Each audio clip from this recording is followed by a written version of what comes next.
17절까지. 제가 5절 읽고 우리 씩씩하게 크게 여러분 읽어주세요. 사무엘이 이르되 온 이스라엘은 미스바로 모이라. 내가 너희를 위하여 여호와께 기도하리라 하매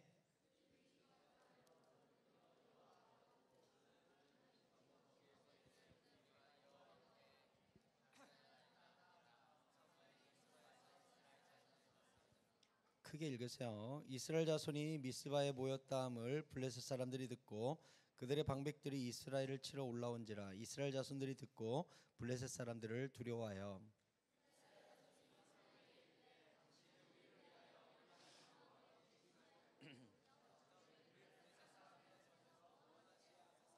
사무엘이 젖먹는 어린 양 하나를 가져다가 온전한 번제를 여호와께 드리고 이스라엘 위하여 여호와께 부르짖음에 여호와께서 응답하셨더라.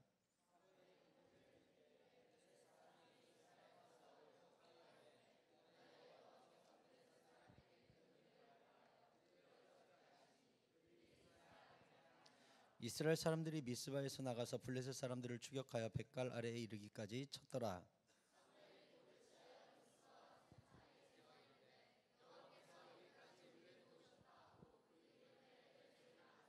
이에 블레셋 사람들이 굴복하여 다시는 이스라엘 지역 안에 들어오지 못하였으며 여호와의 손이 사무엘이 사는 날 동안에 블레셋 사람을 막으심에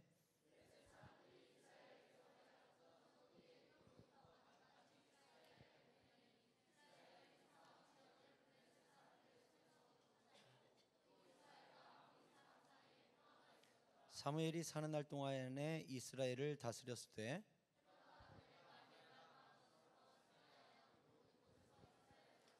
17절 같이 봅시다.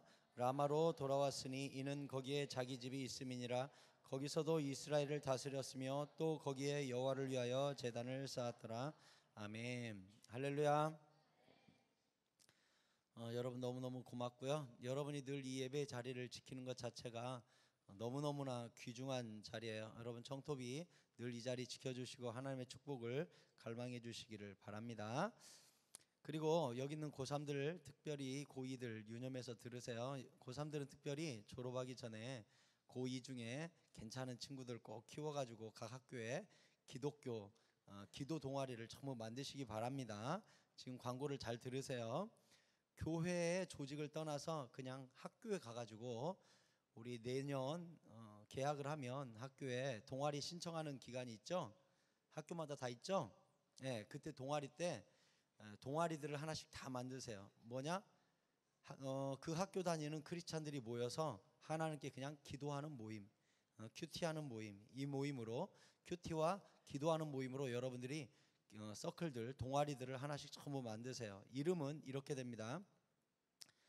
만약에 내가 해강고다 그러면 해강고 청비 동아리, 청소년 비전 동아리 이렇게 그냥 만들면 돼요.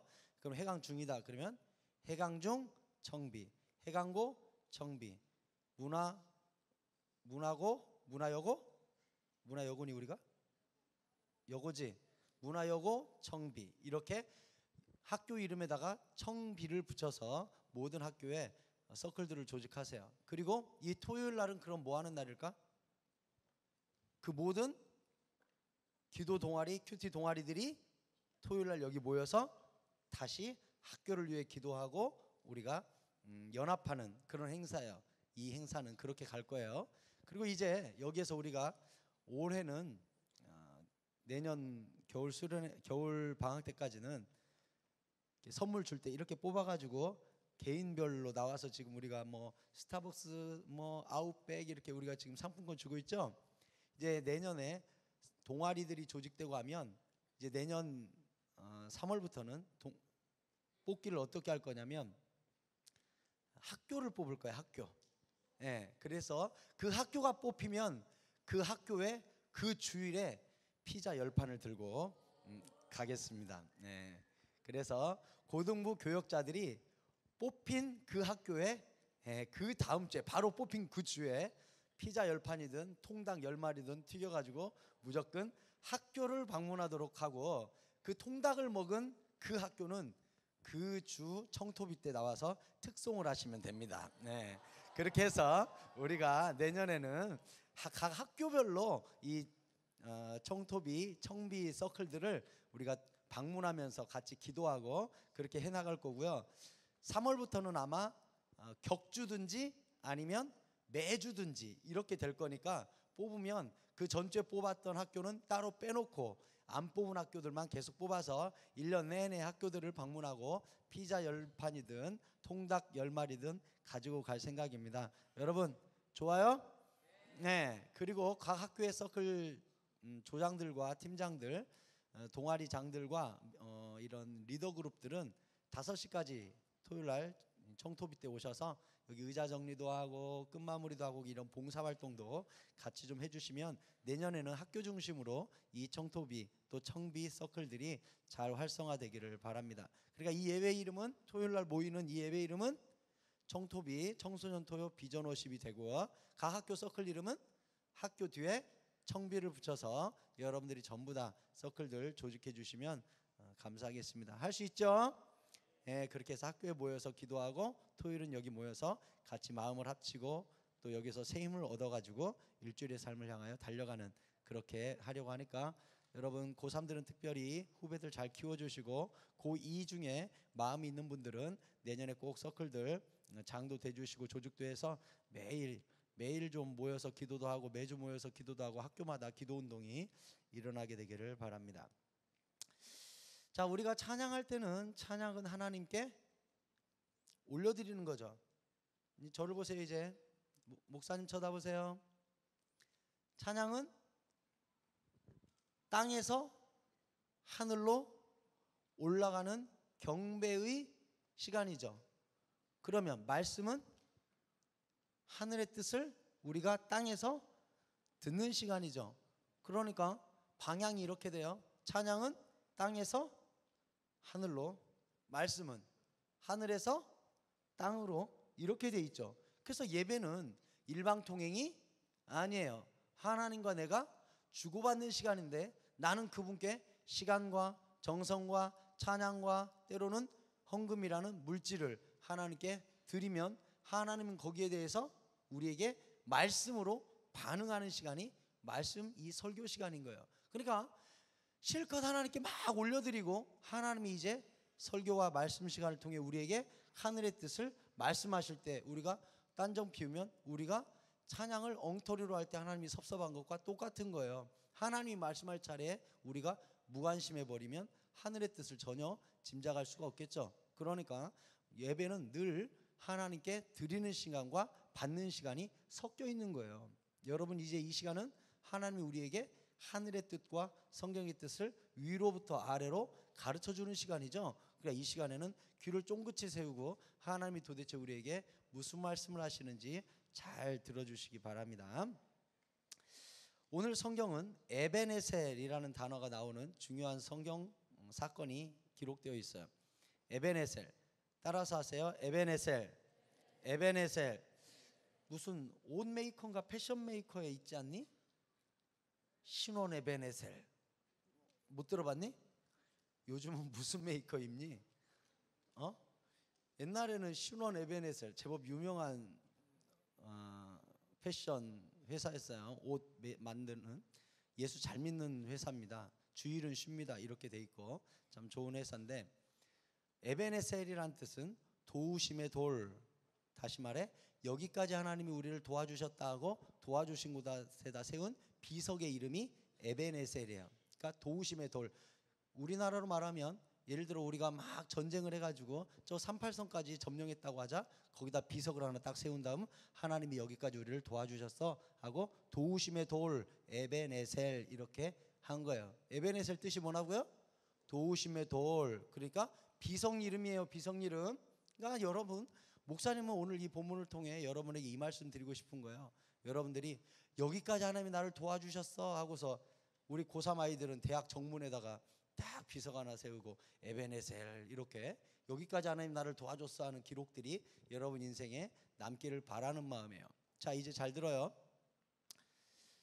사무엘 시대 때 굉장히 중요한 사건이 하나 나오는데 어떤 사건이냐면 사무엘의 바로 위에 제사장 이름이 엘리 제사장이라는 제사장이 있었어요.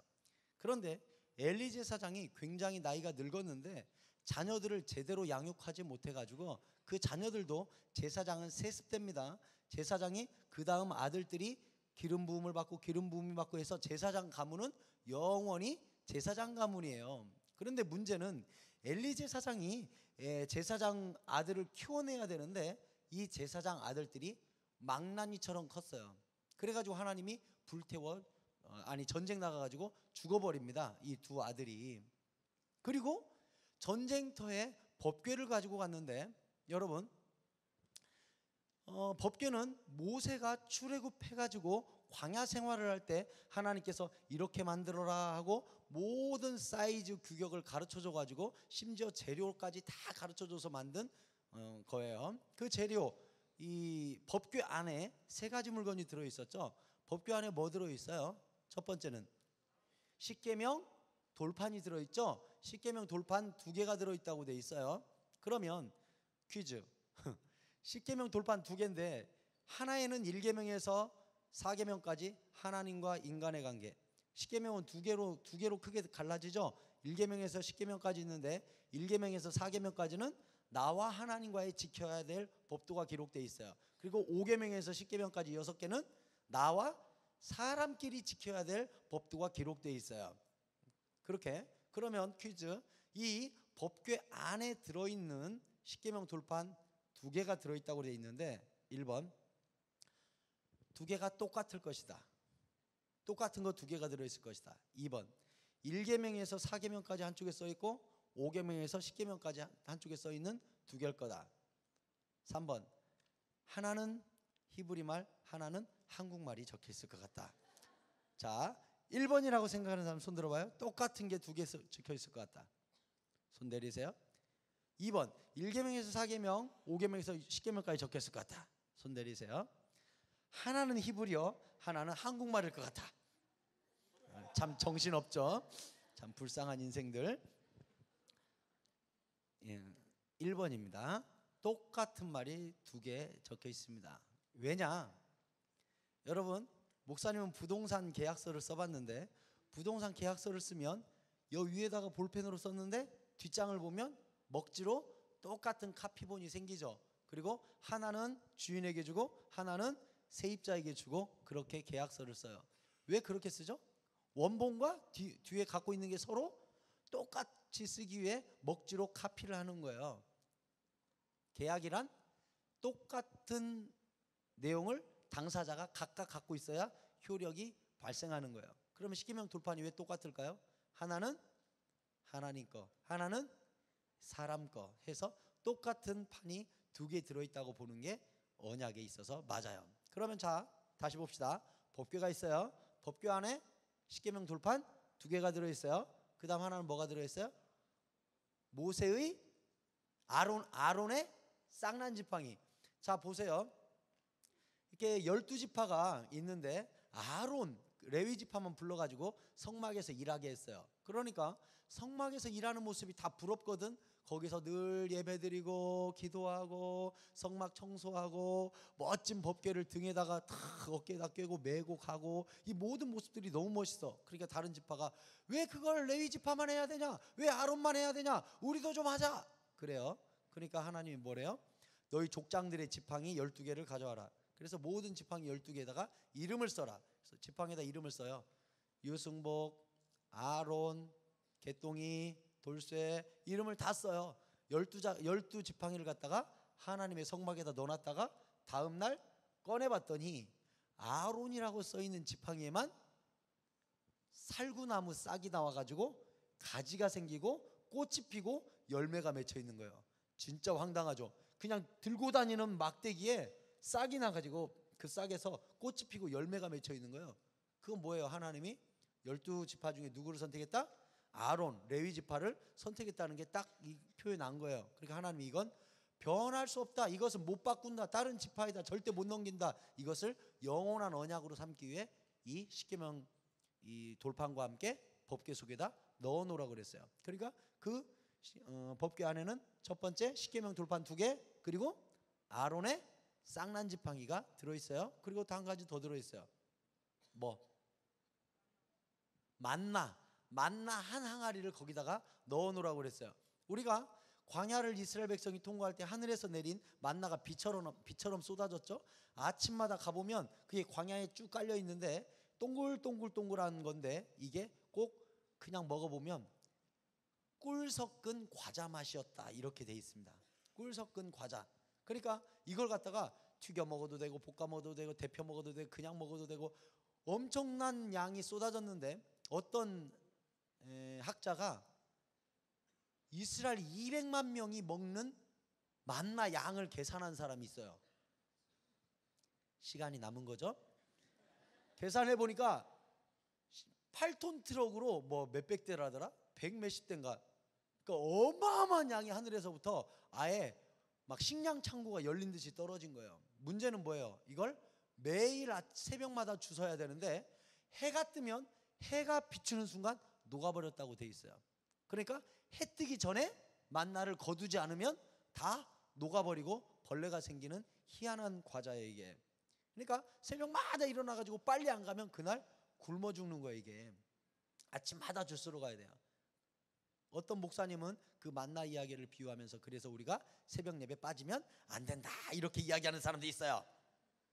목사님 여러분에게 비유하고 싶어요. 어떤 사람이 이런 멋진 말을 했어요. No quiet time, no breakfast. 뭔 뜻이에요? 큐티하지 않으면 밥도 안 먹는다 해가지고 아침 먹기 전에 반드시 큐티하겠다 그렇게 이야기하고 작정한 사람이 있는데 저는 여러분에게 얘기하고 싶어요. 기도하고 하루를 출발하라고. 말씀을 먹고 하루를 출발하라고. 학교 가서 성경 한 구절이라도 꼭 읽었으면 좋겠어요. 그거 자체가 만나를 얻어먹는 그런 삶이라고 할 수 있어요. 어쨌든 다시 정리합시다. 법궤 안에 뭐가 들어있어요? 십계명 돌판 2개, 그 다음 아론의 쌍난지팡이, 그 다음 만나 항아리. 이 세 가지는 각각 의미가 있어요. 보세요. 이제 법궤가 있으면 법궤에 뚜껑이 있는데 법궤 뚜껑에 하나님께서 천사를 조각하라고 되어 있습니다. 그래서 그 법궤 뚜껑은 천사 2명이 서로 마주보고 있는데 어떻게 되어 있냐면 천사 날개가 쭉 저쪽에서도 쭉 펴서 날개가 서로 거의 닿게끔 이 법궤를 마치 지키고 있는 모습으로 천사 둘이 이렇게 고개를 숙이고 날개를 쫙 핀 모습으로 거기다가 조각해 있습니다. 그러니까 천사 2명이 법궤 뚜껑에 금으로 입혀놨는데 서로 마주보면서 날개를 가운데로 모으고 있는 형상으로 법궤 뚜껑이 조각되어 있습니다. 그리고 하나님께서 모세하고 말씀하실 때 이 천사와 천사가 마주보고 있는 그 사이 공간 있죠. 거기로 하나님이 하늘에서부터 임재하셔서 거기에서 모세하고 대화를 나누셨어요. 그래서 이 법궤 뚜껑 모세와 하나님이 말씀하시기 위해 이 천사와 천사 사이로 임재하시는 그 자리, 거기를 성경이 뭐라고 이야기하고 있냐? 지성소라고도 이야기하고 시은소라고 해요. 따라서 하세요. 시은소. 시은소가 어디라고? 그 법궤 뚜껑 하나님이 임재하는 자리. 그러면 시은소는 한자예요. 시는 베풀 시, 은은 은의 은, 소는 장소소. 그럼 무슨 뜻이에요? 하나님께서 은혜를 베푸시는 자리. 그게 바로 법궤 뚜껑 하나님이 천사 사이에 임재하는 자리예요. 그러니까 법궤는 굉장히 무섭습니다. 레위 자손이나 제사장 외에 다른 사람이 만지면 죽어버려요. 그런데 인간이 두려워하는 법궤지만 사실은 하나님이 법궤를 주신 이유는 거기에서 우리에게 은혜를 베푸시기 위해서 주신 게 법궤예요. 그래서 법궤 안에는 큰 의미가 3가지가 있죠. 3개가 들어있으니까. 첫 번째, 십계명 돌파는 뭘 상징할까요? 하나님의 말씀. 아론의 쌍난지팡이는 뭘 상징할까요? 너는 나의 택한 백성이다. 그러면 거기에 만나 항아리는 뭘 상징할까요? 내가 너를 먹일 것이다. 3가지 의미가 들어있겠죠. 그러면 다시 한번 계산해보자. 법궤가 있어요. 법궤에 3가지 물건이 있다 그랬어요. 십계명 돌판, 아론의 쌍난지팡이, 만나 한 항아리. 자, 첫 번째 십계명 돌파는 우리에게 뭘 가르쳐준다? 말씀으로 내가 너희와 함께 하겠다. 두 번째 쌍난지팡이는 내가 너를 선택했다. 거기 있는 만나 항아리는 내가 너를 먹일 것이다. 이게 거기에 세 가지 의미가 들어있단 말이에요. 그래서 이스라엘 백성이 요단강을 건널 때도 요단강이 갈라지죠. 어떻게 갈라졌다고 돼 있어요? 법궤를 맨 제사장들이 요단강에 발을 담궜더니 담근 그 자리로부터 강이 쫙 갈라져 가지고 건넜다, 이렇게 돼 있습니다. 그러니까 강이 법궤 앞에 굴복한 거죠. 법궤가 가니까 심지어 자연 현상까지도 흐르지 못하고 쪼개지는, 다시 말해 이 법궤는 하나님의 전능하신 돌보심과 택하심과 먹이심과 말씀이 들어있는 상징적인 물건이기 때문에 어떤 강도 못 견디고 쪼개지는 엄청난 물건이에요. 이게 그것뿐이에요? 그들이 요단강을 가르고 갔을 때 첫 번째로 만난 가나안을 상징하는 건물이 있었어요. 뭐예요? 그걸 딱 보면 아, 이게 가나안이구나 하는 상징적인 거. 애굽, 성경에 애굽이라고 돼 있지만 이집트죠. 애굽에 딱 건너가면 애굽을 상징하는 건물이 있죠. 뭐예요? 이집트를 상징하는 거. 피라미드. 그 당시 아브라함이 지금으로부터 약 4,000년 전 사람입니다. 피라미드는 언제 만들어졌냐? 4,300년 전에 만들어졌습니다. 그러니까 아브라함이 이집트에 갔을 때 피라미드가 있었다 없었다? 금방 얘기했잖아. 아브라함은 4,000년 전 사람이고 피라미드는 4,300년 전에 세워졌다고. 그러니까 아브라함이 애굽 건너갔을 때 피라미드가 있었냐고 없었냐고. 얼마 전에? 300년 전에 이미 있었어. 자, 지금으로부터 우리가 300년 전 생각해보면 1800년, 올해가 2013년, 그러면 1713년? 무슨 조선시대지. 그때 그런 건물이 있었다. 지금도 피라미드가 서울 한복판에 있다 그러면 우리 얼마나 놀라겠어. 그런데 4,000년 전에 그런 건물이 이미 있었다. 아브라함은 기절 초풍할 일이지. 목사님도 피라미드 재작년에 성지순례 때 가봤거든요. 징그럽게 커. 엄청나게 커요. 어쨌든 그 건물을 아브라함이 보고 와우, 그게 애굽의 경제력이거든. 엄청난 건물이죠. 어쨌든 그 지역을 상징하는, 이집트를 상징하는 피라미드, 가나안을 딱 요단강을 열고 들어갔더니 있었던 상징적인, 이게 가나안이야 라고 보여주는 건물 하나가 있었어요. 뭐예요 그게? 여리고성이에요. 여리고성. 따라서 하세요. 여리고성. 그게 가나안을 상징하는 건물이에요. 그래서 요단강을 가르고 딱 가자마자 엄청난 성이 있었는데 이 여리고성 성터가 지금 발굴되고 있어요. 목사님이 여리고 가봤습니다. 재작년 성지순례 때 가보니까 여리고 성터가 발굴됐습니다. 그래서 지금도 천막을 쳐놓고 부지런히 성을 발굴하고 있었어요. 가보니까. 자, 여리고 성이 얼마나 두꺼웠냐? 성경을 통해 유추해 볼 수가 있습니다. 여리고성이 무너졌죠. 여리고성이 어떻게 무너졌냐? 목사님 보세요. 여리고성이 이렇게 있으면, 자, 우리가 상식적으로 그 성을 외부에서 침범해 들어간다고 하면 성이 바깥에서 안으로 무너질까요? 안에서 바깥으로 무너질까요? 당연하지. 내가 그 성을 무너뜨려 하고 들어가면 그 성이 바깥에서 안으로 무너지겠죠. 그런데 지금 발굴되고 있는 여리고성은요, 실제로 지금 발굴되고 있습니다. 어떻게 발굴되는지 압니까? 성 전체가 안에서 바깥으로 넘어져 있습니다. 역사 이래 이렇게 발굴되는 성은 없습니다. 왜? 성이 어떻게 전부 다 안에서 바깥으로 다 자빠져 있냐? 이건 바꿔 말하면 누군가가 불강력적인 힘으로 안에서 바깥으로 밀었다는 뜻이죠. 어렵냐? 오늘 왜 이렇게 애들이 동태 눈깔로 맹하냐? 목사님 봐. 성이 안에서 바깥으로 폭발하듯이 넘어져서 발굴된다니까? 바꿔 말하면 누군가가 엄청난 힘으로 안에서 바깥으로 밀었다니까? 누구겠어? 하나님의 천사가 밀어 제낀 거야, 그 성을. 근데 여리고성을 보면 이 말이 나와요.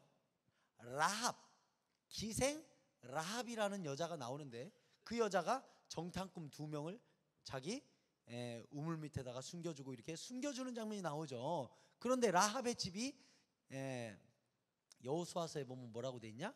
성벽 위에 있었더라 이렇게 돼 있습니다. 그러니까 성이 얼마나 두꺼웠으면 그 성벽에 집을 짓고 살았어. 성이 얼마나 두꺼웠는지. 그래서 실제로 여리고 성터가 지금 발굴되는데 보면 쌍두마차 2대가 양쪽으로 크로스해서 달릴 수 있는 넓이로 나와요. 그러니까 우리나라로 말하면 2차선 도로로 나와요. 그러니까 성벽 위로 마차가 달렸대. 집이 있을 정도니 성벽으로 마차들이 다녔대. 그럼 얼마나 두꺼워야 될까? 성벽 두께에 집도 있고 마차도 지나다녀야 돼. 그러니까 성이 얼마나 두꺼울까? 엄청나지. 그러니까 아마 이 폭만 해도 한 20m 되지 않을까 싶어. 그 정도의 성이 떡 버티고 있으니까 아, 이게 가나안이구나. 입이 쩍 벌어지는 거죠. 그런데 하나님한테 이 여리고를 어떻게 무너뜨려요? 그랬더니 하나님이 가르쳐줬어. 법궤를 맨 제사장들이 맨 앞에 행진하고 모든 이스라엘 백성이 아무 말도 하지 말고 일주일 동안 한 바퀴씩 돌아라. 그리고 마지막 7번째 날에는 7번을 돌아라. 그런 다음에 악 소리 질러라. 그러면 무너질 것이다. 자, 여리고성에 살고 있는 사람들 입장이 돼봅시다. 어디서 60만 명이나 되는 남자들이 갑자기 성 밖에 왔어. 열나 쫄아가지고 문을 다 닫고 전부 다 가만히 있어. 가만히 내려다보고 있는데 이 60만 명의 군인이 아무 말도 안 하고 돌아.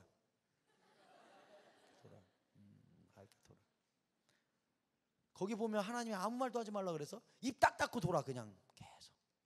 그러더니 7일째 되는 날은 또 7바퀴를 돌아 아무 말도 안 하고. 얼마나 무섭겠냐. 한두 명도 아니고 60만 명이 아무 말도 안 해. 돌아. 와, 이게 더 무서운 거야. 차라리 말이나 하면서 야 임마 내려와 한번 해볼까 막 이러면 에이 자식들 별거 아니 이럴 수 있지. 아무 말도 안 해. 돌아. 계속 돌아. 얼마나 무섭겠어. 물론 60만 명이 악 소리 지르면 이 진동이 어마어마하겠지. 근데 60만 명이 악 하니까 성이 안에서 바깥으로 확 무너졌어요. 그때 돌 때도 맨 앞에 들고 간 게 뭐다? 법궤를 들고 돌았기 때문에 하나님이 법궤 위에 시은소라 그랬지. 하나님이 거기 임재하시면서 법궤가 가는 건 곧 하나님이 출동하는 거나 마찬가지예요. 그래서 강도 갈라지고 성도 무너지고 백전백승이야. 법궤만 메고 가면. 문제는 사울이라는 왕이 딱 되고, 사울이 나오기 전이다. 엘리 제사장일 때 블레셋과 전쟁이 일어난 거예요. 그러니까 모든 이스라엘 백성들이 나가가지고 블레셋하고 전쟁을 하는데 우리가 블레셋이라고 부르지 오늘날 그 블레셋이라는 단어가 팔레스타인이 블레셋, 팔레스타인, 블레셋 비슷하니? 이 블레셋이 팔레스타인이야. 그러니까 중동 지방을 우리가 이야기할 때 팔레스타인 지역 이렇게 이야기하는데 그건 곧 블레셋 지역 이런 뜻이거든. 그런 말 쓰면 안 된다. 그러니까 팔레스타인 지역 이런 말 쓰면 안 돼. 그냥 이스라엘이 살고 있는 그 가나안 지역을 통칭해서 우리가 팔레스타인 지역이라고 부르는데 좋은 말은 아니에요. 자, 팔레스타인 그게 바로 블레셋이란 뜻이에요. 블레셋과 전쟁을 했는데 이스라엘이 진 거야. 대패를 했어. 지고 나면 모여서 왜 졌는가 작전을 분석하고 다음 전략을 세워야 되잖아. 그래서 이스라엘 지도층들이 모여가지고 우리가 왜 졌지? 하고서 고개를 대고 딱 연구해 보니까 한 사람이 이런 말을 한 거지. 법궤를 놓고 왔어. 법궤를 놓고 온 거야. 그러니까 맞네 빨리 법궤 가져오라 그래. 법궤는 누가 맬 수 있어? 제사장만 맬 수 있지. 그래서 엘리 제사장의 두 아들이 법궤를 룰루라 메고 전쟁터에 온 거야. 그러니까 이스라엘 백성이 전쟁은 사기잖아. 사기. 이 사기 치는 거 말고 그 와하는 그 사기. 전의를 불태우다 할 때 그 사기가 하늘을 찌르듯 하다 할 때 그 사기. 그래서 법궤가 이스라엘 진영으로 딱 들어오니까 이스라엘 모든 백성이 우와 법궤다 하고서 우와 하고 성경에 보니까 땅이 울린지라. 얼마나 좋아했든지 법궤다 땅이 울렸대. 그러니까 맞은편에 있는 블레셋이 왜 그래 이렇게 보니까 법궤가 들어오고 있어. 그러니까 이쪽에서도 큰일 났다. 저 법궤가 갈 때는 한 번도 이스라엘이 진 적이 없다는 거야. 큰일 났다. 저 법궤 때문에 요단강도 갈라졌었고 여리고성도 넘어갔던 그 법궤다. 큰일 났다. 우리 어떡하냐. 그랬더니 블레셋 중에 어떤 놈이 이렇게 말하는 거야. 우리가 더 담대해지자. 우리가 더 힘을 내보자. 우리가 이길 수 있을 거다. 뭐 이렇게 이야기해. 그래가지고 전쟁 꽝 붙었네. 시작하고 확 쳤는데 이스라엘이 졌어. 게다가 법궤를 뺏겼어. 법궤가 처음으로 패전을 기록한 거야. 아니, 거기 하나님의 말씀도 들어있고 아론의 쌍난지팡이도 들어있고 만나 항아리도 들어있어서 내가 너희를 먹일 것이다 라는 어마어마한 확신인데 이 법궤를 뺏겼어. 왜 뺏겼을까? 성경 있는 친구들은 4장으로 한번 펴보세요. 왜 뺏겼을까? 잘 보세요. 사무엘상 4장 3절. 백성이 진영으로 돌아오매 이스라엘 장로들이 이르되 여호와께서 어찌하여 우리에게 오늘 블레셋 사람들 앞에서 패하게 하셨는고 여호와의 언약궤를 실로에서 우리에게로 가져다가 우리 중에 있게 하여 그것으로 우리를 우리 원수들의 손에서 구원하게 하자. 이에 백성이 실로에 사람을 보내어 그룹 사이에 계신 만군의 여호와의 언약궤를 거기서 가져왔고 엘리의 두 아들 홈니와 비느하스는 하나님의 언약궤와 함께 거기에 있었더라. 여호와의 언약궤가 진영에 들어올 때 온 이스라엘이 큰 소리로 외치매 땅이 울린지라. 블레셋 사람이 그 외치는 소리를 듣고 이르되 히브리 진영에서 큰 소리로 외치면 어찌 됨이냐 하다가 여호와의 궤가 진영에 들어온 줄을 깨달은지라. 블레셋 사람이 두려워 이르되 신이 진영에 이르렀도다 하고 또 이르되 우리에게 화로다. 전날에 이런 일이 없었도다. 우리에게 화로다. 누가 우리를 이 등한 신들의 손에서 건지리요. 그들은 광야에서 여러 가지 재앙으로 애굽인을 친 신들이다. 큰일 났다. 그랬더니 9절에 너희 블레셋 사람들아 강하게 되며 대장부가 되라. 너희가 히브리 사람의 종이 되기를 너희의 종이 된 것 같이 하지 말고 대장부같이 되어 싸우라 하고 블레셋 사람이 쳤더니 이스라엘이 패하여 각기 장막으로 도망치고 살육이 심히 컸고 이스라엘 보병에 엎드린 자가 3만 명이 죽어버리고 11절 하나님의 궤는 빼앗겼고 엘리의 두 아들 홈리와 비느하스는 죽어버렸네. 여기를 보세요. 그동안 애굽에 10가지 재앙을 내리고 요단강을 가리고 여리고성을 무너뜨리는 어마어마한 승리의 상징이었던 법궤가 여호와의 궤가 뺏겨버렸어요. 왜 뺏겼어요? 목사님이 줄기 길었지만 여러분이 이 단어를 놓쳐서는 안 됐었어요. 4장 3절을 다시 보세요. 백성이 진영으로 돌아오며 이스라엘 장로들이 이르되 여호와께서 어찌하여 우리에게 오늘 블레셋 사람들 앞에서 패하게 하셨는고 여호와의 언약궤를 실로에서 우리에게로 가져다가 우리 중에 있게 하여 거기다가 동그라미 쳐라. 그것으로 우리를 우리 원수들의 손에서 구원하게 하자. 그것으로에다가 동그라미를 쳐. 그것으로. 거기 성경에 그것으로라고 돼 있는 그 단어에 동그라미를 쳐라. 너무너무 중요한 단어예요. 거기다 동그라미 친 학생은 이제 고개를 들고 목사님을 봐야 돼. 잘 봐. 잘 봐. 이 그것으로라는 단어에 이스라엘이 여호와 하나님을 어떻게 생각했는지가 들어있어. 잘 봐. 이스라엘 백성이 전쟁에서 졌어. 그러니까 왜 졌을까? 모여가지고 회의를 해보니까 언약궤를 안 가져왔네. 법궤를 안 가져왔네. 야, 법궤 가져와. 그것으로 우리를 구원하게 하자. 이스라엘 백성은 여호와 하나님이 그들에게 승리를 준다고 생각하지 않았어요. 법궤가 승리를 준다고 생각했어요.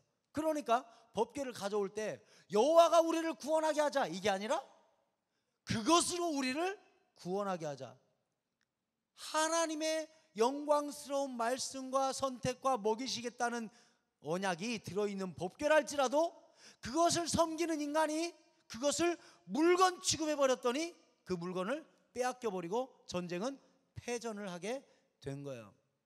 목사님이 이 부분에서 왜 여러분에게 강조를 하고 목소리를 높이느냐? 저를 보세요. 우리 모두는 여호와 하나님을 섬기고 하나님께 기도해요. 하나님, 대학 잘 가게 해주세요. 지혜 은사를 주세요. 우리 엄마 예수 믿게 해주세요. 내 친구와 관계가 좋아지게 해주세요. 왕따 벗어나게 해주세요. 기도 더 크게 해주세요. 예뻐지게 해주세요. 우리가 얼마든지 하나님께 기도할 수 있어요.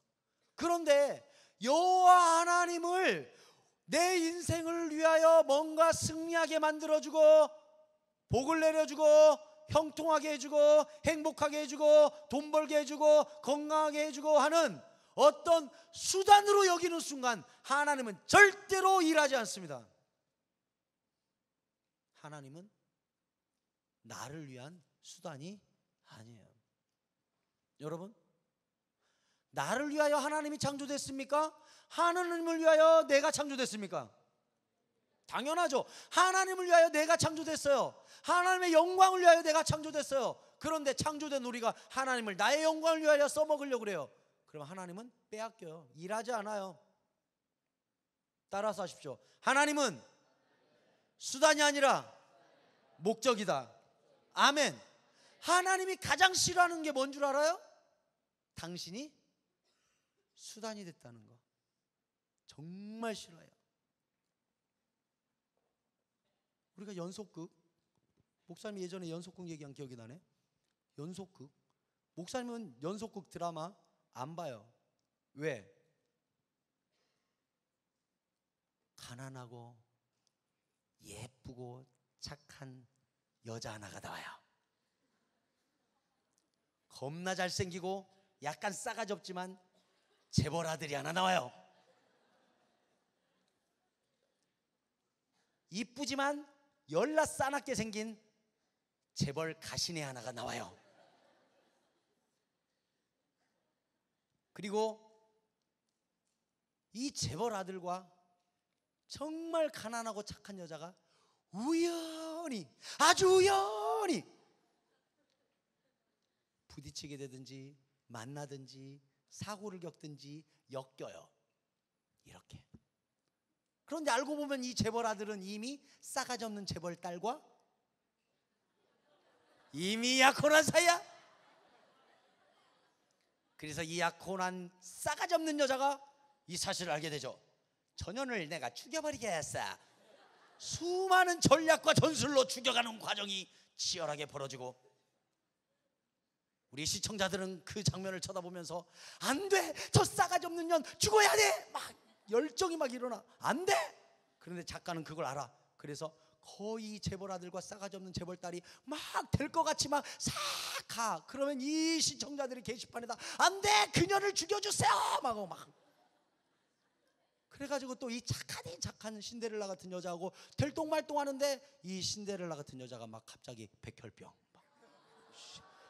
막 대따 큰 사고, 막 아빠 사망, 막 더 악해져, 막 더 힘들어져. 막 그럼 우리가 또 시청자 게시판에 쓰죠. 당장 낫게 해, 빨리 막. 빤한 스토리. 그래서 안 봐, 목사님은. 근데 문제는, 자, 이 재벌 싸가지 없는 여자와 너무나 순진하고 착한 신데렐라 같은 여자를 우리가 비교해 보면 이 사실을 알 수가 있어요. 너무나 가난하고 착하기만 이 여자는 이 싸가지 없는 남자가, 아니 재벌 아들인지도 모르고 사랑해. 순수하다는 거지. 그런데 싸가지 없는 재벌 딸은 그 남자를 사랑하는데 그 남자를 사랑하는 게 아니라 그 남자의 지위와 돈과 이 럭셔리한 라이프를 사랑하고 있어. 그래서 우리는 그 여자를 왜 이 재벌 아들과 되면 안 된다고 생각하냐? 재벌 아들과의 순수한 사랑이 아닌 재벌 아들이 소유한 그것을 사랑하는 사람이라는 걸 알기 때문에 그래. 그런데 너무나 착한 이 여자와 그 재벌 아들과는 우리가 막 잘 되기를 바래. 왜? 이 너무나 착한 여자는 그 남자가 재벌 아들인지도 모르면서 순수하게 그 사람 자체를 사랑하니까 우리는 순수하다고 생각하는 거예요. 저를 보세요. 사실 여러분 그거 아세요? 우리 모두가 싸가지 없는 재벌 딸이라는 거? 왜? 하나님이 예수님을 보내주신 그 사랑과 은혜만 사랑하는 게 아니라 하나님이 가지신 능력과 행복과 내 인생을 팔자 피게 만들어줄 수 있는 그 능력을 사모하면서 주님께 매달린다니까. 우리가 시청자로서 그런 작품만 봐도 열받는데 당사자인 하나님은 열 안 받을까? 받아요. 하나님을 수단화하는 사람, 이용당할 때의 느낌. 그 남자가 나한테 진짜 잘해주는 줄 알았어. 두어 달 지났더니 나랑 같이 다니던 그 여자랑 사겨. 그때 기분 어때? 나가 좀 못생겼다. 근데 내 친구는 진짜 이뻐. 어떤 남자가 접근했어. 밥 먹재. 그래가지고 셋이서 날마다 먹으러 다녔어. 그러니까 이 약간 못생긴 여자는 나를 좋아하는 줄 알아. 근데 좀 지나 보니까 이 이쁜 여자랑 딱딱딱 팔짱 끼고 다녀. 그러면 이 여자가 어때 기분이? 이 남자가 이 여자에게로 건너가려고 나를 다리로 이용해 먹은 거야. 기분이 어때? 정말 죽이고 싶을 만큼 믿겠지. 왜? 이용당했으니까. 이용당하면 굉장히 사람이 기분 나쁘지 않겠니? 하나님도 마찬가지야. 사람에게 있어서 정말 화나는 게 뭐냐면 하나님이 이용당했을 때 굉장히 화가 나가시는 거야. 하나님 자체를 사랑하는 게 아니라 하나님을 이용하는 그 사람, 진짜 싫은 거지. 문제는 이스라엘 백성이 지금 하나님을 어떻게 하고 있어요? 그것으로 구원하게 하자 하고 하나님을 목적으로 생각하는 게 아니라 뭘로 생각해? 수단으로 생각해. 마치 싸가지 없는 재벌 딸처럼 하나님을 갖다가 이용해 먹는 거야. 그러니 그 전쟁이 이겨지겠니? 아무리 법궤를 만지면 막 다 나가 죽는다고 해도 하나님이 이런 법궤는 함께 할 수가 없는 거예요. 법궤는 그때부터 물건이 돼버린 거예요. 정말로 그거가 돼버린 거예요. 하나님이 거하시는 시은소가 아니라 그냥 그것이 돼버린 거예요. 왜? 이스라엘이 뭐라고 했으니까. 그것으로 구원하게 하자 했으니까 하나님이 그래 내가 떠나고 그것만 보내주마 하고 그것이 온 거야. 그것이 구원해 주나? 아니지. 하나님이 구원하는 거지. 하나님은 빠지고 그것이 온 거야. 그러니 전쟁이 이겨지겠어요? 우리도 잘못하면 신앙생활을 그렇게 해요. 하나님을 위하여 내가 무엇인가를 할 꿈을 꾸는 게 아니라 내 인생의 성공을 위하여 하나님이 어떻게 일하실 건가 그걸 생각한다니까. 그래서 대학 떨어진 아이들이 전부 다 하나님은 뭐 했냐고. 내 인생에 불행한 일이 생기면 하나님은 그때 뭐 했냐고 다 하나님을 탓하네. 그 자세는 다 어디서 출발한 거냐? 우리 마음 깊은 곳에 하나님이 내 인생의 목적이 아니라 수단일 때 그런 불평들이 다 나오는 거예요. 하나님을 원망하는 사람은 죄다 이거예요. 하나님을 수단으로 생각했기 때문에 하나님 뭐 했냐고 이렇게 원망하는 거예요. 여러분만큼은 제가 말씀드리고 싶어요. 절대로 하나님을 수단으로 여기지 말고 하나님을 위하여 창조된 피조물로서 우리가 하나님의 수단이요 하나님의 인생의 목적이 되기를 축원합니다. 하나님을 목적으로 만들어야 돼요. 우리를 그래서 창조하셨어요. 하나님이 그렇게. 법궤가 뺏겼습니다. 법궤가 뺏기고 이스라엘 백성은 패전했어요. 법궤를 어떻게 찾아와요? 재밌는 건 뭐야? 법궤를 빼앗겨 가지고 블레셋 땅에 갔습니다.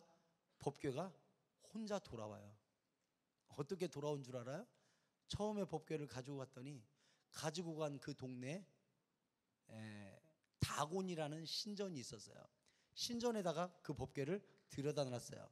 이 블레셋은 다신교기 때문에 그냥 신들이 많아. 그러니까 법궤도 그 중에 한 신이야. 그래서 거기다 모셔놨어. 그랬더니 다곤 신이 아침에 일어나 보니까 절을 하고 있어. 법궤에 다곤 신상이 절을 하고 있는 거야. 그러니까 블레셋 사람이 뭐야 이거 우리나라 대표 신인데 세워 해가지고 다시 딱 세웠네. 다음날 딱 가서 보니까 팔목 모가지 다 끊어져 가지고 거기 무너져 갖고 있는 거야. 와우, 안 되겠다. 빼라. 법궤를 뺐어. 그래가지고 어느 마을에 갖다 놨더니 그 마을에 전염병으로 다 죽어가는 거야. 근데 우리가 저 뒷부분에 가보면 알 수 있는데 이게 흑사병이라는 걸 알 수 있습니다. 흑사병으로 죽어갑니다. 흑사병으로 마을이 초토화가 돼요. 그러니까 어떻게? 이 마을에서 법궤 우리 마을에 두지 마라. 가져가라. 그래서 법궤를 다른 마을로 옮겼습니다. 그 마을이 어떻게 될게요? 또 도시 하나가 초토화가 됩니다. 흑사병으로. 세 번째 도시로 옮겼는데 세 번째 도시도 벌벌 떨면서 안 받아요. 법궤를 앞에다 놓고 안 돼! 이 마을에 넣는다. 안 돼! 하고 거기서 싸우는 거예요. 왜? 받아들이면 다 죽으니까. 그래서 대책 마련 회의를 합니다. 블레셋 사람들이 모여가지고 회의를 하는데 어떻게 결론 내렸냐? 돌려보내자. 돌려보내는 장면이 재밌죠? 이제 막 송아지를 낳은 암소를 불러요. 송아지가 젖을 막 뗐기 때문에 음메 엄마 하고 달라붙는 송아지가 있어. 그 송아지를 옆에 떼고 이 암소한테 새 수레를 하나 제작해서 매달어. 그리고 거기다가 법궤를 올려. 그리고 이스라엘로 꺼 했는데 이 뒤에서 송아지가 엄마 하는데 이 엄마 소가 뒤를 안 돌아보고 이스라엘로 가면 그 전염병은 하나님이 내린 게 맞고, 만약에 이 암소가 내가 왜 가? 내 새끼리 와 하고서 그냥 가만히 있다. 그러면 이건 하나님이 내린 전염병이 아니다. 이걸로 판명하자고 해. 지혜로워 안 지혜로워? 참 지혜롭지. 그래서 이제 막 젖을 땐 암소를 정말로 데려다가 거기다 법궤를 올려요. 그리고 거기다가 금쥐를 이스라엘 방백 숫자만큼 넣었다고 돼 있어. 그러니까 쥐를 넣은 걸로 보아, 금으로 만든 쥐 새끼를 거기다 넣었다고 한 걸로 보아 흑사병이 맞아요. 그래서 거기다가 금쥐를 이스라엘 도 숫자만큼 집어넣고 암소를 이스라엘 쪽으로 딱 때려요. 까! 뒤에서 송아지가 엄마 하고 울어요. 이 암소가 어떻게 한 줄 압니까?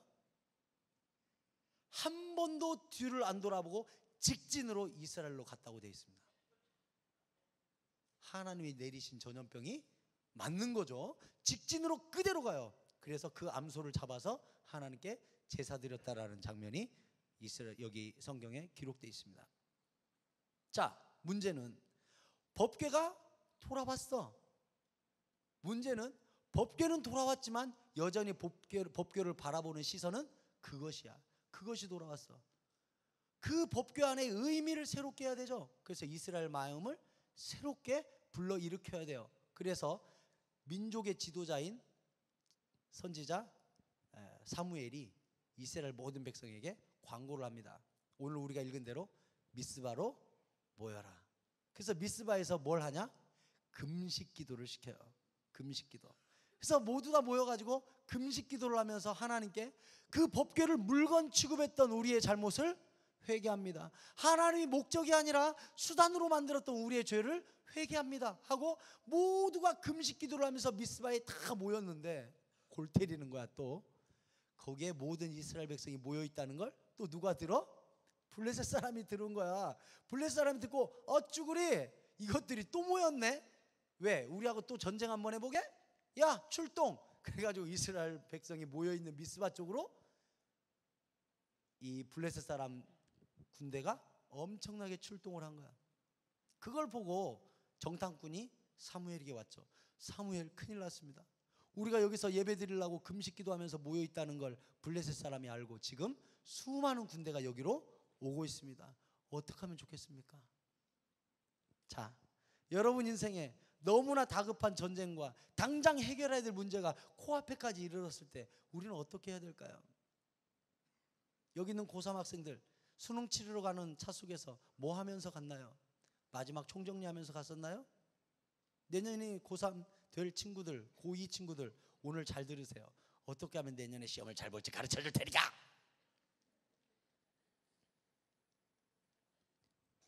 자, 블레셋 군사가 코앞에까지 왔다는 사실을 사무엘이 들었어요. 사무엘이 듣고 어떻게 했냐? 굉장히 가까이 이르렀는데 우리가 읽은 사무엘상 7장 5절에 사무엘이 이르되 온 이스라엘은 미스바로 모여라. 내가 너희를 위해 여호와께 기도하리라. 6절 그들이 미스바에 모여 물을 길러 여호와 앞에 붓고 그날 종일 금식하고 거기에서 이르되 우리가 여호와께 범죄했습니다. 법궤를 물건 취급했어요 하고 울면서 회개했어요. 사무엘이 미스바에서 이스라엘 자손을 다스리고 있는데 이스라엘 자손이 미스바에 모였다함을 블레셋 사람들이 듣고 그들의 방백들이 이스라엘 치러 올라왔어요. 야 전쟁하자 이들이 모였단다. 이스라엘 자손들이 듣고 블레셋 사람을 두려워하여 이스라엘 자손이 사무엘이 이르되 당신은 우리를 위하여 우리 하나님 여호와께 부르짖어 쉬지 말고 부르짖어 우리를 블레셋 사람에서 구원하게 하소서 했더니 이 순간 이 가장 위기의 순간 이 순간에 사무엘이 이제 뭘 하나 보세요.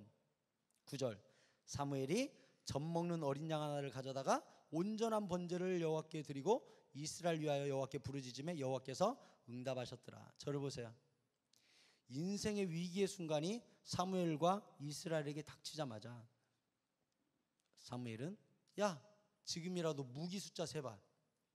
그 다음 전쟁 나갈 수 있는 남자 숫자 세봐. 자, 그 다음 무기를 제법 다루는 사람 앞으로. 방패부대 2열, 창부대 3열, 활부대 4열.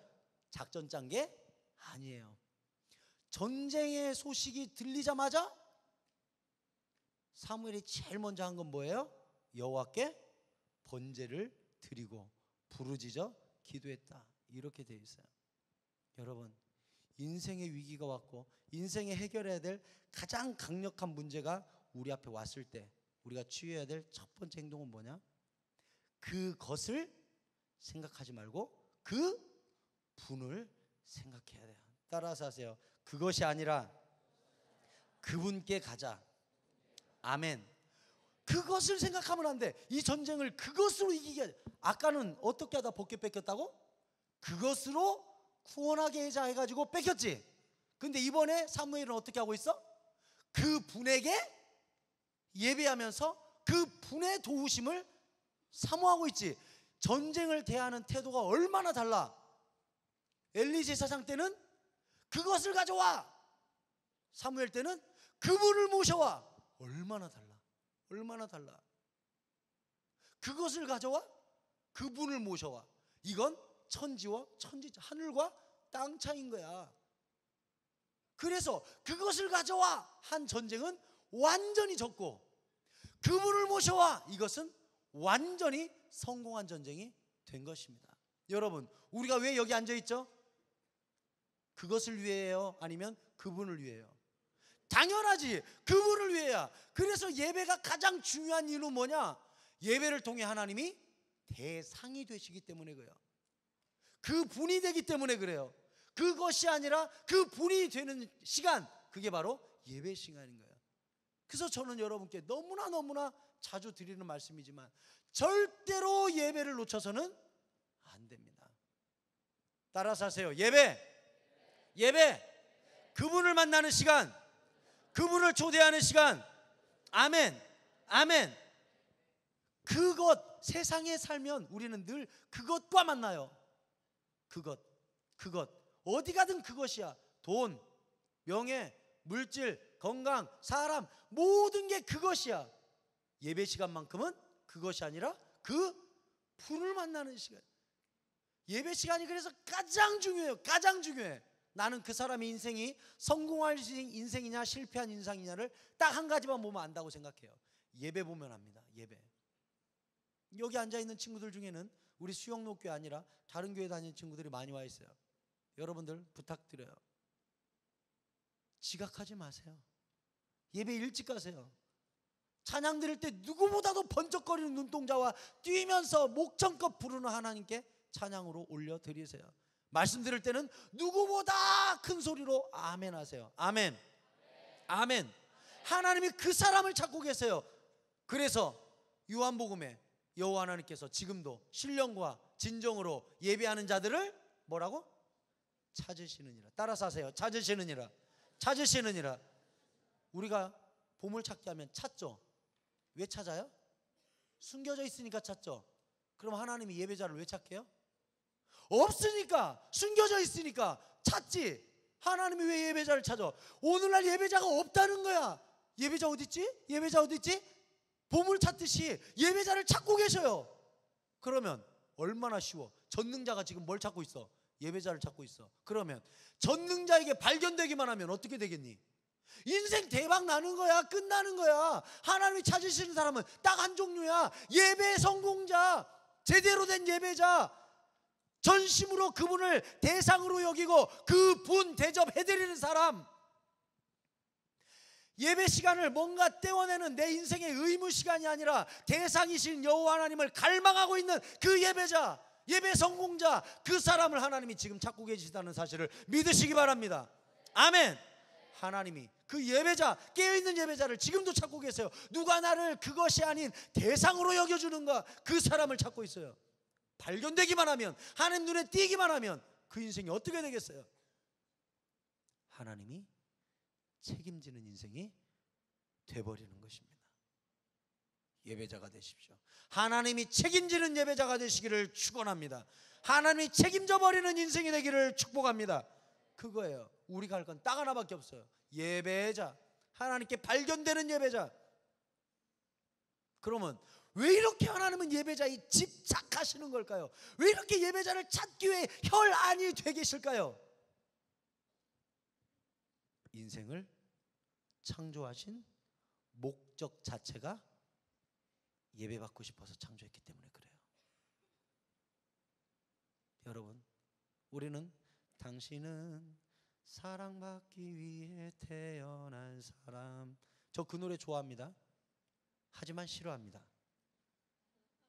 참 좋지만 싫은 노래예요. 저는 그 노래 가사 2절이 나왔으면 좋겠어요. 당신은 예배하기 위해 태어난 사람. 그 2절이 나왔으면 좋겠어요. 우린요, 예배하기 위해 창조됐어요. 이건 불변의 진리예요. 확실한 거예요. 나의 찬송을 부르게 하려 함이니라. 내가 나를 위하여 지었나니 나의 찬송을 부르게 하려 함이니라. 하나님이 우리를 창조하실 때 만든 목적 자체가 하나님을 찬양하라고, 예배하라고 만들었다고 성경이 정확하게 기록하고 있어요.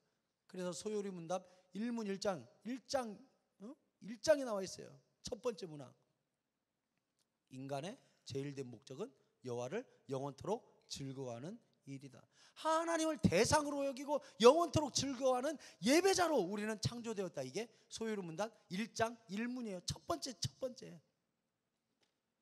거기서 실패하면 인생이 답이 안 나오는 거야.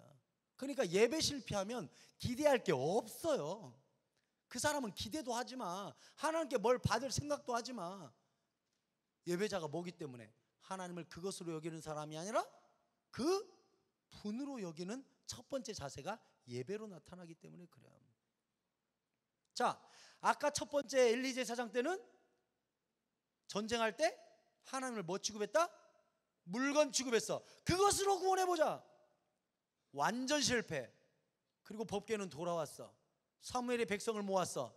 또 전쟁이 일어나려고 그래. 그러면 또 가져와. 이게 아니야. 사무엘은 지금 어떻게 하나님께 간구하고 있어요? 하나님, 이제 우리는 하나님을 그것으로 접근하지 않겠습니다. 당신을 초대하겠습니다. 하나님, 당신이 이 전쟁을 주관해 주십시오. 이 전쟁을 하나님 손에 맡겨드렸어.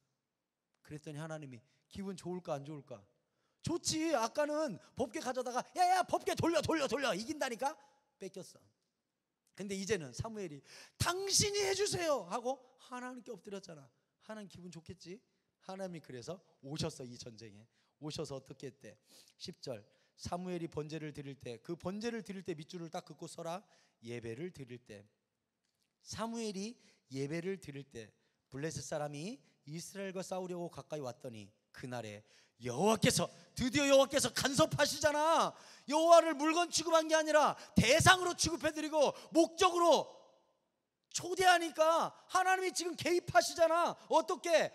이스라엘과 싸우려고 가까이 왔더니 그날에 여호와께서 블레셋 사람들에게 큰 우레를 발하여 그들을 어지럽게 하시니 그들이 이스라엘 앞에 패한지라. 지금 이 전쟁을 누가 치러내고 있어? 하나님이 치러내고 있잖아. 하나님이 막 번개를 거기다가 쏟아붓고 막 우레를 바라고 했더니 졌어. 11절, 이스라엘 사람들이 미스바에서 나가서 블레셋 사람들을 추격하여 벳갈 아래에 이르기까지 쳤더라. 완전히 대박 이겼어요. 게다가 14절에 블레셋 사람들이 이스라엘에게서 빼앗았던 성읍이 에그론부터 가드까지 이스라엘에게 회복되니 그 전쟁을 이길 뿐만 아니라 과거에 첫 번째 전쟁 때 법궤 뺏길 때 빼앗겼던 땅을 이번 전쟁에 다 찾아버렸네. 와우. 우리 여호와 하나님을 목적으로 여겼더니 수단으로 여겼을 때 뺏겼던 땅까지 다시 다 찾아버렸네. 끝내주지. 하나님은 당신 자신을 당신답게 여겨주는 사람들에게 과거 수단으로 여겨서 빼앗겼던 땅까지 다시 다 회복시켜줬잖아. 이게 여호와 하나님이야. 그걸 그렇게 좋아하셔. 당신이 목적으로 되기만 하면 오케이 옛날 거 다 잊었어. 옛날 것까지 다 찾아주는 그런 하나님이라니까. 어떤 때 성경 읽어보면 목사님은 어떤 생각이 드냐면 참 하나님 속도 없지 그런 생각이 들어. 어쩌면 그거 하나에 홀가닥 넘어가가지고 그래 다 찾아줘. 막 속도 없어. 우리 하나님은 얼마 전만 해도 수단 취급당해가지고 섭섭하셨다가 아니에요, 당신이 목적이에요 하자면 그래 다 찾아줘. 막 속도 없어. 우리 하나님은 뒤끝도 없어. 아우, 금방 에헤 하고 웃으셔. 아유, 참말로 우리가 이렇게 좋은 하나님 믿는다는 게 얼마나 좋니. 우리가 회개하잖아. 우리가 죄악을 저질렀을 때 빼앗겼던 모든 것도 순식간에 회복시켜주는 너무나 좋으신 분인 거야. 얼마나 좋아. 사무엘이 기분 좋았을까 안 좋았을까? 되게 좋지. 아니 그동안은 막 무기를 재고 막 그것을 가져와 봐라, 수단을 가져와 봐라, 뭔가 전열을 정비해 봐라, 인간의 방법으로 해보려고 그랬는데 안 됐어. 근데 하나님을 당신 초대합니다 하고 하나님을 대상으로 여겨줬더니 하나님 와서 다 이겨줬어. 얼마나 재밌어. 너무나 행복해가지고 그 전쟁을 이긴 그 자리에다가 비석을 딱 세웠어. 12절 사무엘이 돌을 취하여 미스바와 센 사이에 세워 이르되 여호와께서 여기까지 우리를 도와줬다. 법궤가 도와줬다? 아니야. 여호와께서 친히 오셔가지고 우리를 도와주신 이곳이야 하고 그 이름을 에베네셀, 도움의 돌, 하나님이 여기까지 도와주신 비석이다 하고 거기다가 세워놓았어요. 13절 이에 블레셋 사람들이 굴복하여 다시는 이스라엘 지역 안에 들어오지 못하였고 밑줄 그어라.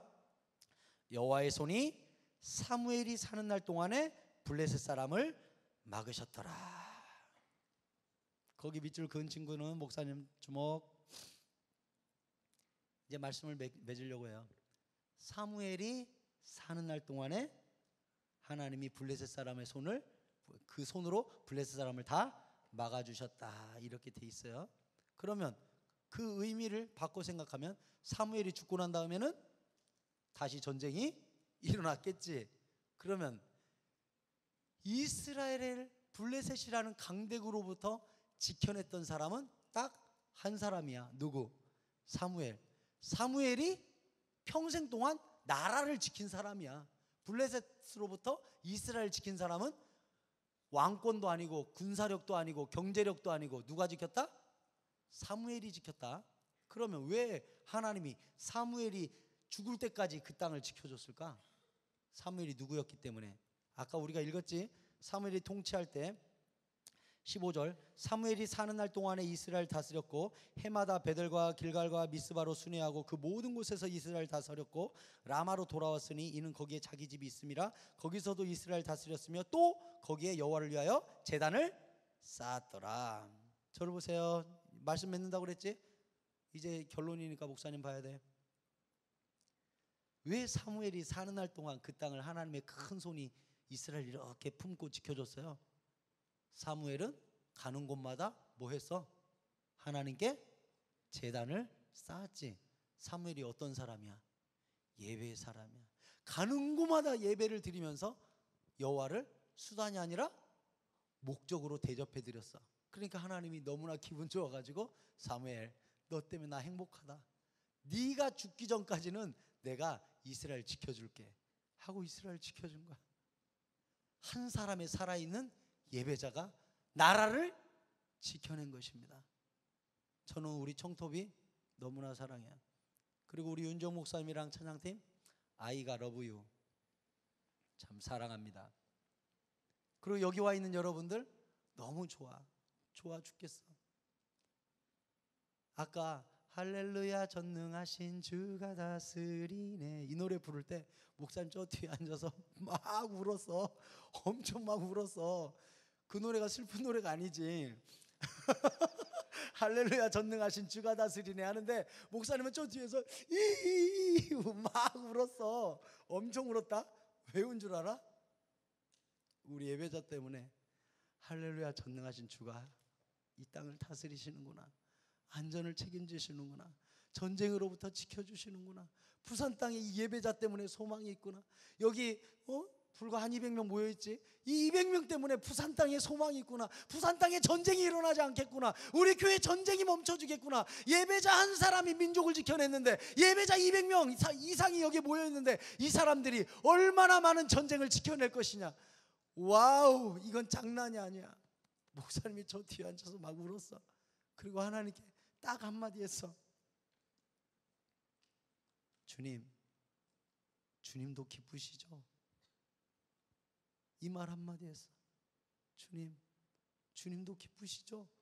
하고 나 저 뒤에 앉아서 막 울었어. 주님도 너무나 좋아하시는 것 같아. 우리 정토비를. 예배자 한 사람만 있어도 하나님의 민족을 책임지는데 여기 수백 명의 친구들이 예배자가 되어서 할렐루야 전능하신 주가 다스리네 와와와 하면서 뛰는데 하나님이 안 좋아하시겠냐고. 그럴 것만 같아.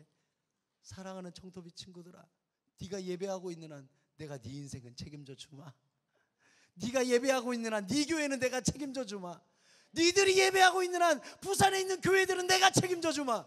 니들이 깨어있는 한 부산 땅은 내가 지켜주마. 할렐루야 할렐루야. 하나님이 이런 분이, 하나님이 사무엘 한 사람이 깨어 예배하는 사람이 돼 있으니까 사무엘이 사는 날 동안에 그 나라의 전쟁은 책임져 버린 거예요. 얼마나 이 예배에 목말라 계신지 알겠어요? 우리 하나님이 살아있는 예배에 얼마나 집착하시는지 아시겠어요? 우리 하나님 그런 분이에요. 예배자 한 사람의 지독한 사랑으로 집착하시는 분이 여호와 하나님이세요. 얼마나 예배를 좋아하시는 분인지 아시겠냐고요. 제발 각 교회에 돌아가거든 최고의 예배자가 되시기를 축원합니다. 최고의 예배자가 되세요. 그 예배자 한 사람이 민족을 떠받치는 힘이 되는 것입니다. 오늘 사무엘이 그걸 보여주고 있어요. 사무엘이 사는 날 동안에 하나님을 수단이 아닌 목적으로 대접해드리고 있는 그 순간만큼은 하나님이 이스라엘을 책임져 주셨던 것입니다. 우리가 가는 곳마다 그곳이 가정이든 교회든 학교든 예배의 제단이 세워지는 하나님의 사람이 되기를 축원합니다.